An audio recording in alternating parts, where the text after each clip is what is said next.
Ignition sequence start. 6, 5, 4, 3, 2, 1. 0. All engine running.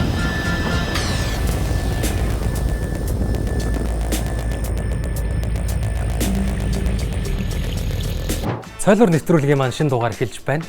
Өнөөдөр Science Cafe-д шинжлэх ухааны туршилт хийж, Da Vinci хөтөлбөрт оролцоод сургуульдаа ямар сургууль нь хэрэглэгдэхүүнтэй болох юм болоо.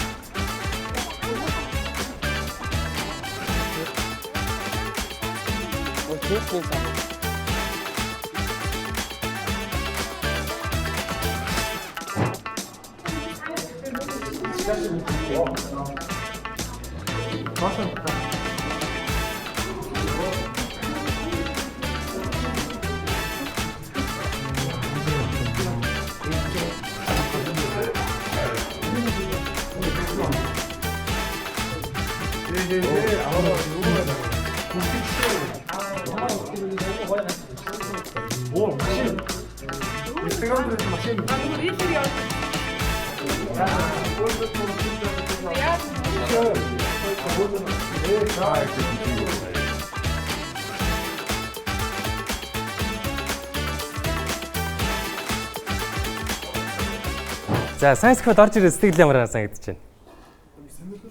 Сонирхолтой. Бүтэн машин тогтсон байна. За. Science Cafe юу хийдэг байгууллага вэ? Яагаад хийдэг вэ гэдэг. Шинжлэх ухааны мэдлэг гэдэг зүйл ерөөсөө заавал эрдэмтэд тэрийг ашиглаад мэдээд явж яадаг тийм зүйл ерөөсөө биш. Шинжлэх ухааны мэдлгүүдийг явсаар хүн өөрийнхөө амьдралд тулж болох асуудал, аюул, хэмжсэн зүйлүүдийг даван туулж өөрийнхөө амьдралыг сайжруулж чаддаг.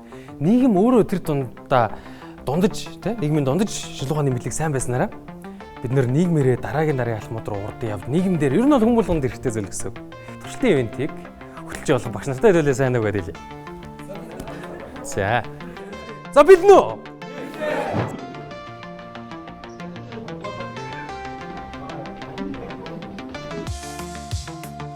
Үдээ биш. Үдээ.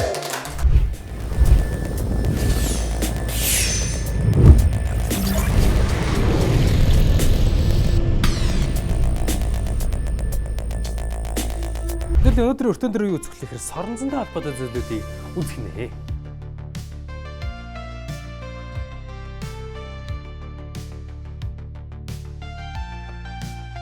Энэ нэг зүйл байгаа. За юу вэ? Соронз. Маш өвөрмөс нэг соронз. Энэ болохоор неодимиум гэдэг газрын ховор элементээр хийгдсэн соронз.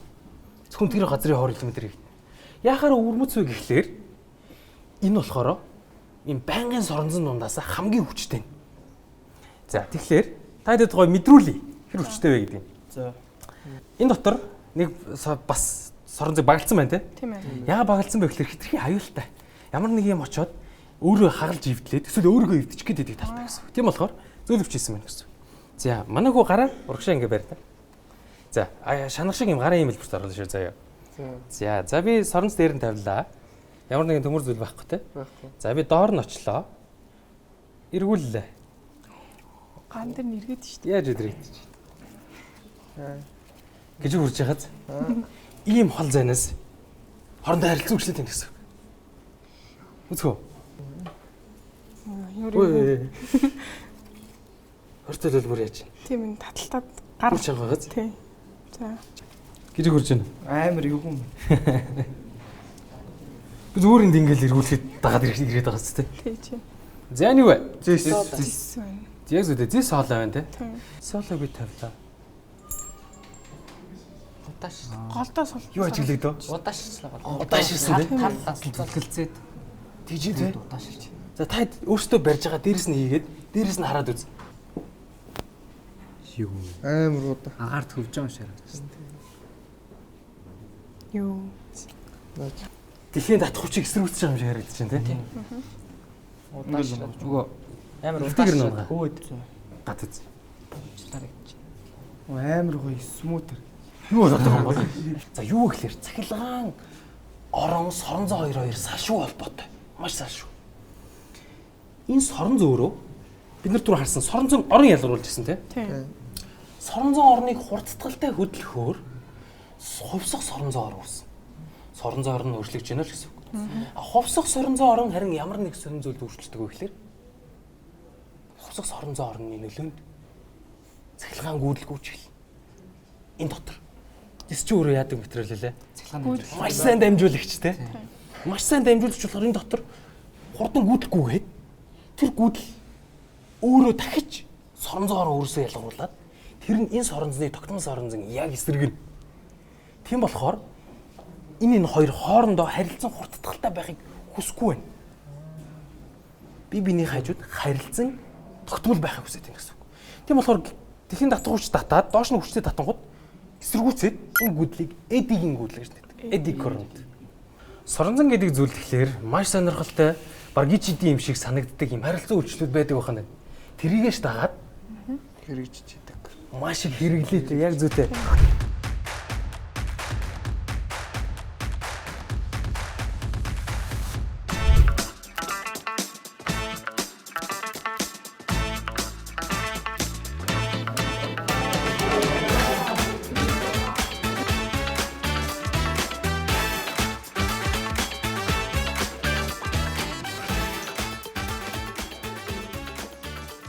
Химийн туршилтны илүү сонирхолтой бидний нөгөө хичээл дээр судалгаас илүүтэйгээр нөгөө урвалын тэгштэглүүдийг ингээд амьдралд ойрхоноор тайлбарлаж өгсөн илүү сонирхолтой байсан. Тайлбарлахад нөгөө супра гэдэг юм ашигладаг шүү дээ.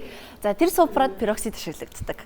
Халууд үгээд идэв шүү дээ нөгөө тоглоом цаасаар. За одоо өнөөдрийн туршилтанд халууд үүх үү яах вэ мэдэхгүй байна бөнөрөө. Үзье. Одоо яагаад шүдний ашиг харагдж байгааг ойлгогдож байна. Тэр химийн болон амар гой санагдлаа. Перкстэй нөгөө нэг шингээ олоод нөгөө нэг уцаар үдсэн шиг юм дигдээ тэр амар гоё санагдлаа. Гадаад улсуудад бол олон төрлийн science cafe бас байгаа. Гэхдээ яг Монголд яг энэ одоо та бүхний ингэж харж байгаачлан туршилтын ивент явуулдаг science cafe ерөөсөй байхгүй. Яагаад энэ туршилтын ивент явуулж байна гэдэг нь маань өөрөө Монгол улсад одоо нөгөө дутагдaltaй байгаа энэ асуудлаас үүдэлтэй. Олимпиадын биш л болвол хүүхдүүд ер нь туршилт гэдэг зүйлийг бүр мартчихсан, зөвхөн онлайн болоод дэвтэр номноос үздэг болоод маш хувирчихсан баа тий. За яг ийм учраас одоо шинжлэх ухааны кафе дээр болдог энэ туршилтын ивент дээр 40 орчим туршилтуудыг бид нэр хийх боломжтой. Тэгээ хамгийн гол нь дандаа одоо Instagram, TikTok-оос хардаг тэр сонирхолтой туршилтуудыг өөрөө хийнгээ монгол хэл дээр багшаас нь тайлбарыг сонсоод өөрсдөө турших боломжийг энд олгож байгаагаараа маш том давуу талтай. Тэгэхээр яг одоогийн энэ бүтээгдэхүүн үйлчлэгээ бол зөвхөн яг манай дээр хөгжиж явж байгаа гэсэн үг.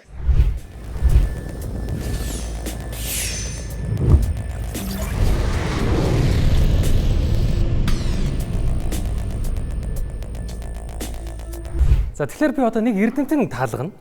Энэ удаагийн эрдэмтэн маш сонирхолтой эрдэмтэн.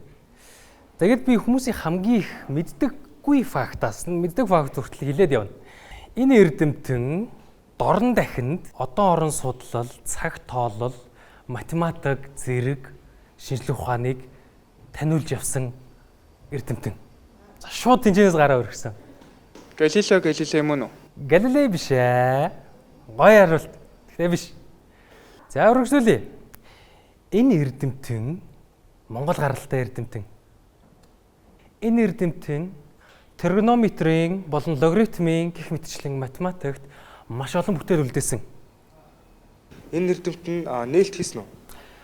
Маш олон нээлтийг хийсэн. Гэхдээ зарим тохиолдолд яг Европт зэрэг нээлт хийгдсэн үедтэй энэ эрдэмтэн төрүүлж хийсэн юм уу? Эсвэл Европт төрүүлж нээсэн юм уу гэх мэтчлэн маргаанууд байдаг. Энэ эрдэмтний нэр нь тоо агуулсан юм шиг нэртэй.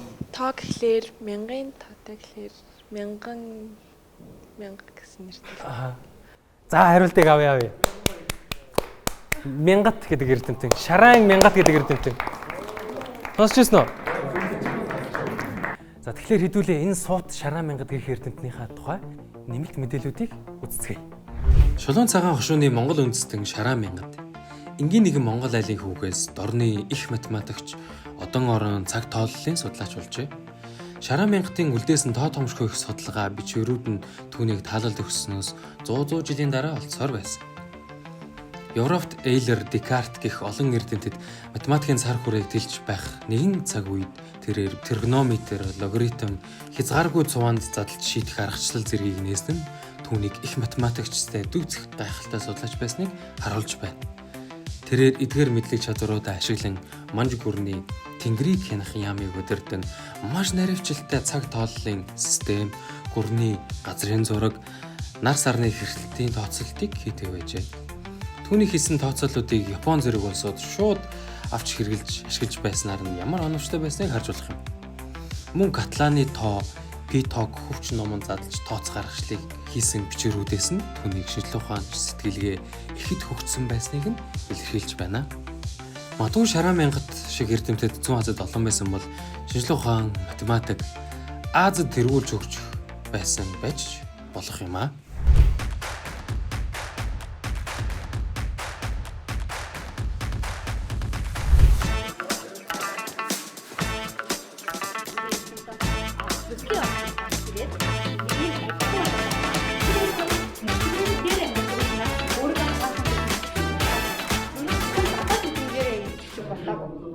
Энэ микроскопны хамгийн дээд чадал нь 50,000 дахин өсгөх чадвартай. Буюу 50,000 дахин жижигхэн зүйлсүүдийг харах чадвартай гэсэн. За, энэний хоёр зүйл ийдэг байхгүй юу? Энд нэг линз, энэ доор нэг линз. Энийн хоёрын үржвэрээр бидний хэр өсгөлттэй, хэр том болж харж байгаа вэ гэдгийг хардаг. Микроскопоор нэг хортой мөгөөд нь штэ улаан малгайтай тэрний эсийг харж үзсэн. Тэр нь амар сонирхолтой байсан. Чөлөө цаг аюур нь өнгөрөх гэхлээр ч ер нь бол хотод нэг тийм амар гой газрууд ер нь ховор байдаг, баг байдаг. Тэгэхээр ер нь энд хурж ирсэн бас нэг юм нөгөө содон бусад газруудыг одвол тэгэхээр ер нь бол нийлээд амар юу гэх сонирхолтой юмнууд амар байсан. Тэгээд тэрнээс нь гадна одоо ингээ хүн чинь тэгээд ер нь бол нэг одоо сурах юмсан мэдх юмсан гэсэн хүслээр хязгааргүй байдэн штэ. Тэгээд тэр хүслийг мөн илүү одоо өдөөж өгсөн гэх юм уу. Тэгэхээр одоо энэ тодорхой хэмжээний одоо энэ биологийн одоо амьтан задлах ч юм уу, физикийн тэр соронзон орон ч юм уу тэрийг ер нь бол илүү гүн судлахыг хүссэн.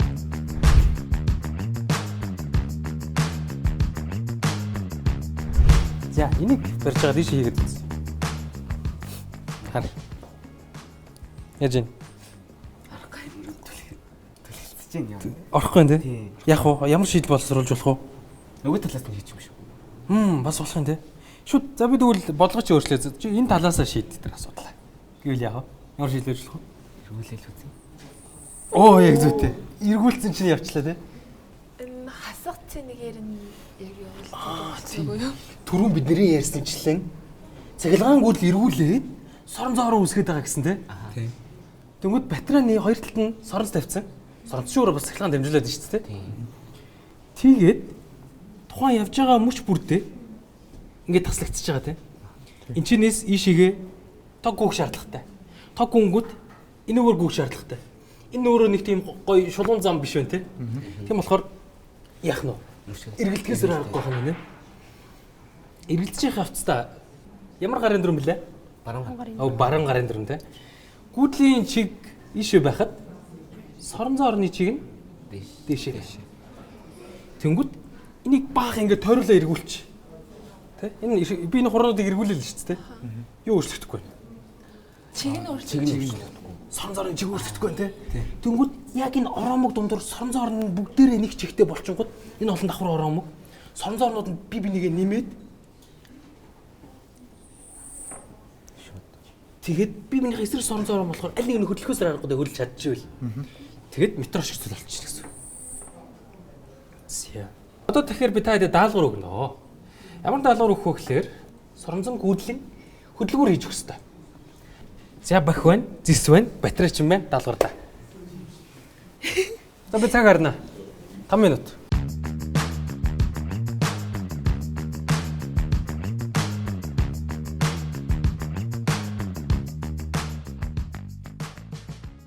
За манай хоёр хийсэн шүү энэ арай. Иргэж чинь те. За та хоёр юу шийдсэн чи болчих вэ? Мэдгүй. Би болохоор энэ цагирганднаас хамаатай гэж магадгүй ч бодоод цагирганд том болгоцсон гэж байна. За. Нэг бол эндээ хүрээд, нэг бол эндээ хүрээд яг энэ тойрог замаар гүйдэлгүйх хэрэгтэй те. Одоо болохоор энэ манай хоёрын хийсэн юм харангууд доотлогын хэсэг нь соронзондоо байн хүрээд байгааз. Сайн ажиглах юм бол жоохон хурдан удаан эргээд байгааз. Яг соронзонд хүрэх үед хамгийн хурдан эргэж байна. Харж байна уу? За дээдлийн хэсэг салчлаа. Тэгвэл ерөөсөө та хэдий хийсэн зүйл яг л хөдөлгүүр. Цахилгаан гүйдлийг бид нэр механик хөдөлгөөн болгож хувиргаад байна шүү дээ. Бүх хөдөлгүүр яг юм. Цахилгаан гүйл гүйлэглээ. Тэр цахилгаан өгүүлэл нэг сорон зоорн үсгэлээ. Тэрийг нисэг үсэж яах нэг сорон зоох нь. Тэгэхэд хөлж байгаа нь. Бүр бидний чих рүү гой дуу сонсгодог спикер хүртэл их тийм. Ийм хингэрэг байж байдаг шүү дээ тавьцаа. Тэр хингэрэг яг нэг юм цахилгаан ороомгоор яг нэг юм сорон зүг ороодсон байгаа. Яг юм сорон зүг ороодсон байгаа. Дээр нь хингэрэг тавьчихсан. Тэгэд тэр гой дууны аваа тийшээ очингууд яах вэ гэхээр энэгээр гүйл гүжиглээ урагшаа хөдлөлөө. Хоошоо хөдлөлөө. Урагшаа хөдлөлөө, хоошоо хөдлөлөө, урагшаа хөдлөлөө, хоошоо хөдлөлөө.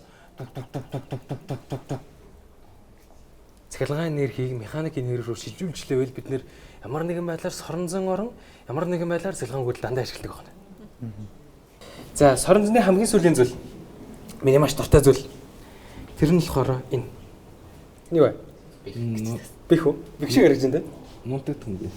Энэ төрөний хийсэнчлэн төмрийн нано партикл гэдэг зүйл. Яадаг төмрийн нано партикл вэ гэхлээр соронзон орон соромжлогддог шингэн үзээд энийг магнетит гэж нэрлэдэг. Шингэн болгохын тулд нано шинжлэх ухаан ашиглаад төмрийн нэг магнетит партикл болгоныг тосоор бүрхээд тос ч болохоор усан дуусахгүй те. Тийм болохоор нэг юм жижигхэн нано тусал болгоныг нь усанд хийгээд бие биендээ хүрэлцэхгүй олж өрөхгүй болгоод хийчих гэсэн. Соромжлогддог шинг. Нэг хэрэглээг нь хэлж үгүй. Ялангуяа энэ хэрэглээ улам бүр дэлгэрээд байгаа. Юу гэхээр механик хөдөлгөөний тосолгоо. Хэдүүлээ түрүүн хөдөлгүүр хийдсэн те. Цахилгаан гүйл ашиглаад юм хөдөлгөөд байсан те. Хөдөлгөөнд байгаа зүйл чинь бас ингээд илэгт орох гэдэг те. Ялангуяа энд сорон зовх юм бол би энэ шингэнийг энэ чинээс гараад энд хүрчихвэл энийг тэг чигээр битүү бүрхчих юм байна. Тэгээд металл хоорондын үрэлцэл байхгүй болоод аягүй сайн тослогоо болгоно. Тэгэд ялангуяа сүүлийн үеийн жижигхэн янз бүрийн хөдөлгөөнүүд хийж чаддаг уян налархай тэр роботуудад бол соронз гүйдэл хоёроор хөдөлгөөд тэгэд энүүгээр нь тослогоог нь жирүүлчихнэ гэсэн үг тийм ээ тослогоо гэдэг. Өвдөрөхгүй байна те. ертөнцийн дөрвөн үндсэн хүч байна. Тэр үндсэн хүчүүдийг хамгийн гайхалтай зүйл нь болохоор фотон. Та түрүүн гэрлийн туршилтууд хийсэн, соронзонгийн туршилтууд хийлээ. Цахилгаан гүйдэл, соронзон орон, цахилгаан орон гэдэг зүйл бүгдээрээ тэр фотон гэдэг зүйлийн харилцагчлалаас болдог. Тийм болохоор бидний амьдралд хамгийн их хэрэглээтэй тэр зүйл бол ерөөсөө энэ соронзон, цахилгаан гүйдлийн юмнууд гэсэн үг. Бүх л зүйлүүд ерөөсөө энэ соронзон орны, цахилгаан орны энэ хоёрын хоорондын харилцан үйлчлэлээс болдог. Маш их хэрэглээтэй, жижигээс том руу бидний амьдралаар дүүрэн байдаг. За, тийм болохоор хэдүүлээ туршилтаа энэ хүрээд дуусгая.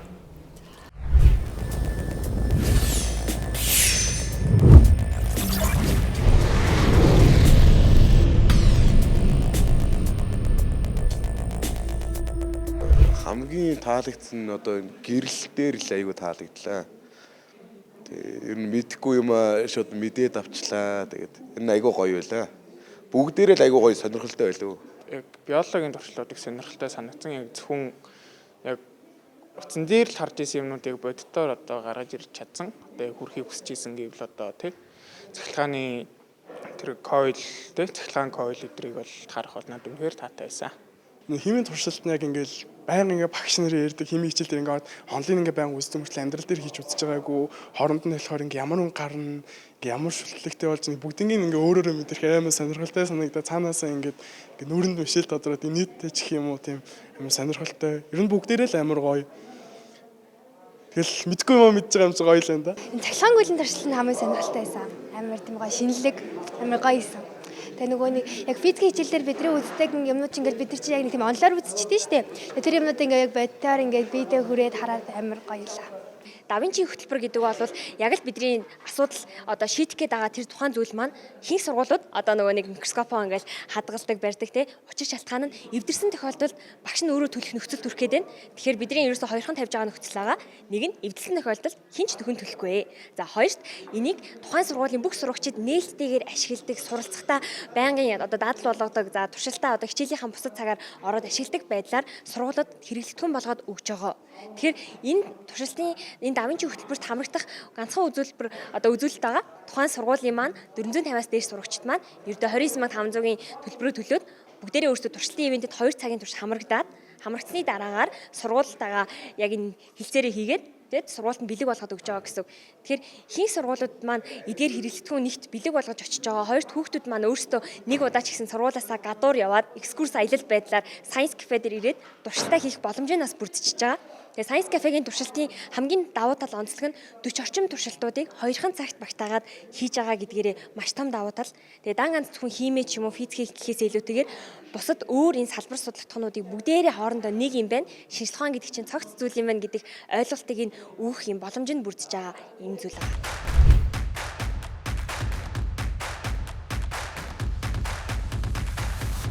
Энэ удаагийн сэтгэлгээний төрөлд хүн болгоны амьдралд ялангуяа суралцж яваа бид бүгдэд байнга тулдаг.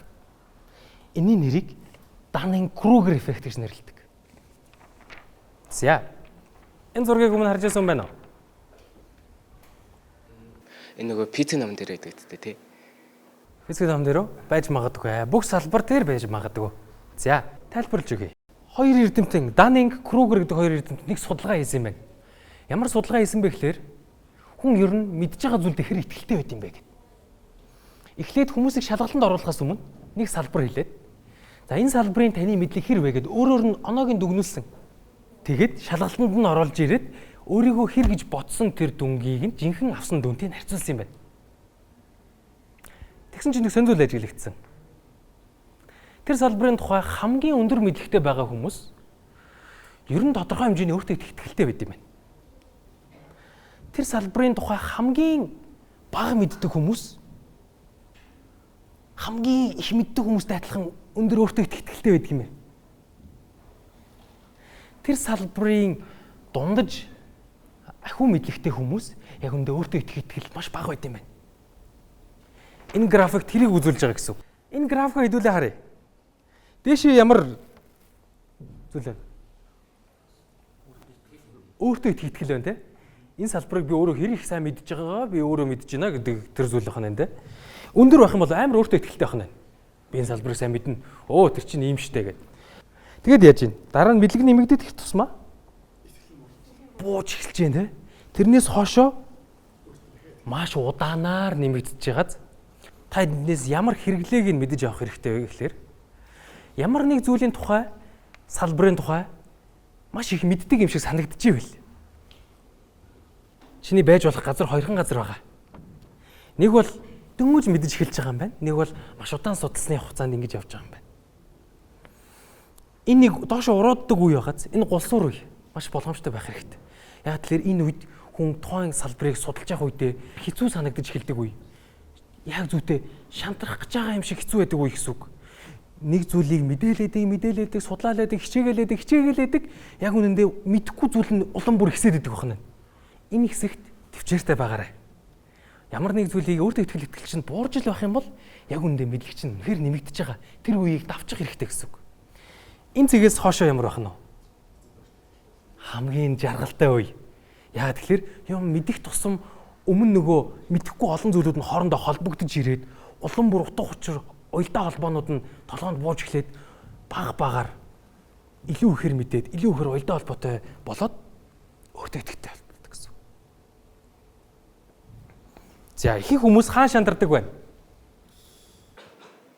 Хамгийн өөртөө итгэлгүй байх үе нь дундаж мэдлэгтэй бүх юмнуудыгаа яг ингээд судлаад байгаа ч гэсэн цаана зөндөө асуулт байгаа болохоор өөртөө итгэлгүй байгаа гэж бодож байна. Тийм ээ тий. Магадгүй эндээс гаргаж байгаа ихэнх хүмүүсийн шантарж байгаа алдаа нь болохоор өөрийгөө мэддэг гэж бодсон ч тэр зүйл нь шал өөр зүйл байхыг ухаараа тий өөрийгөө сонирхсан зүйл биш байх үедээ гэж айгаад шантардаг гэж энэ бол бодож байна. Өөр тэрийг бодсон байхгүй юу? Тэгээд эхэндээ яг бодохдоо англи хэлийг сурахад би эхэндээ яг юм мэдээд байгаа юм шиг ингээд өөртөө ихтгэлтэй байдаг. Тэг яг мэдхийн хэрээр ингээд надад сурах юм маш их байгаа гэдгийг мэдрэх үедээ өөртөө итгэл маань буурж байгаа. Одоо буцаа сураад эхлэх үед нөгөө өөртөө итгэл маань буцаад дээшлэх байх гэж бодож байна. Хэцүүтэй. Тэгэхээр энэ хэсэг дээрээ шантрахгүй байх юм бол тэрнээс хоошоо хэдүүлээ яг тэр нөгөө холбоогүй байсан уялдаанууд хоорондоо холбоотой болж эхлээд амар гоё байдаг юм байна лээ. Тэгээд тайдыг гоё Dunning-Kruger гэдэг энэ эффектээс олон зүйл сурсан гэж найдаж байна. Хүн болгон дотроо чэйжлээд гоё амьдралынхаа нөгөө хязгааргүй суралцах процесст гоё хэрэг болоосой гэж найдаж байгаа шүү. За юу.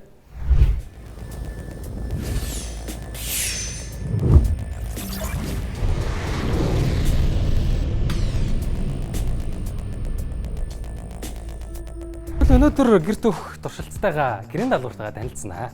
Хэдүүлээ өнөөдөр юу хийх вэ гэхлээр цахилгаан ашиглахгүйгээр гар тоос орогч хэдүүлээ хийж үзнэ. За эхний ээлжинд хэдүүлээ ямар нэгэн ийм хоолой хэрэг болно. Ямар ч хоолой хийж болно. Би болохоор энэ зөвөр нэг тоос орогчны уртлын хэсгээс авцсан хоолой байгаа. Эхний ээлжинд хэдүүлээ шүүлтүргүүгээр соруулаад үзвэл юу болох вэ гэдгийг зарчмыг нь харахын тулд шүүлтүргүү хийж үзье. Хурдан эргүүлэх тусмаа сайн. За юу болчих вэ? Энэ хоолоогоор сорогдоод энүүгээр гараад байна те. Ямар зарчмаас болоод яагаад тоос ирэн сорогдоод байгаа вэ? Энэ гар тоос орогч яг энгийн гэртүүдийг тоос орогчтой зарчмын хувьд ер нь адилхан. Энэ тоос орогчнуудын мотор гэж зүйл байдаг те. Маш чанга гэж амар чанга дугардаг. Тэр зүйл нь адилхан яг л нэг зүйлийг ингээд эргүүлээд төвөөс цухтаалгаад төвөөс цухтах хүч нь энэ байсан агаарууд тийшээ гараад энэнд баг даралт гэдэг зүйл үүсдэг юм байна. Баг даралт руу болохоор энгийн орчинд байгаа их даралт нь түлхэж ороод тэр агаарыг нөхөхийн тулд ороод агаарыг нөхөх замдаа энэ хогны ширхгүүдийг оруулаад байна гэсэн үг юм байна. За энэ бол бид нэр тоос орогч хийхэд бол тоос орогч яг эсрэг зүйлийг хийжлээ те. Тэр шүүлтүрээ хийж хагаад нэг дахиад нэг туршаад үзье.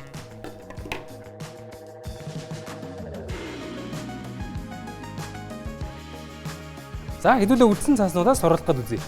Хажуу тийшээ бас эргүүлж болно адилханаар. За эргэллээ.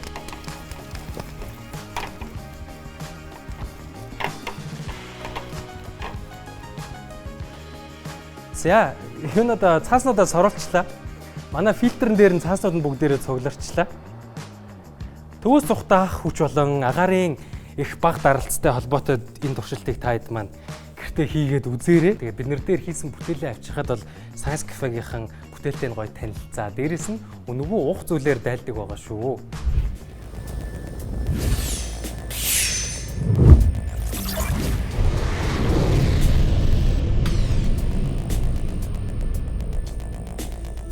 За өнөөдрийн дугаард оролцсон сурагчтай маш их баярлалаа. Тэгээд бидний өнөөдрийн онцолж байгаа сувг бол манай YouTube сувг байгаа. Дээрээс нь шинжлэх ухааны кафегийн Facebook хуудсыг дагагснаар шинжлэх ухаантай холбоотой бид нар өдөр болгон гайхалтай мэдээллүүдийг оруулдаг. Бидний сургалтуудыг, үйл ажиллагаануудыг зохион байгуулдаг. Тэгэхээр энэ бүхнээс хоцрохгүй байхын тулд манай Facebook хуудсыг дагаарай. Тэгээд дараагийн нэвтрүүлгээр уулзцгаая. За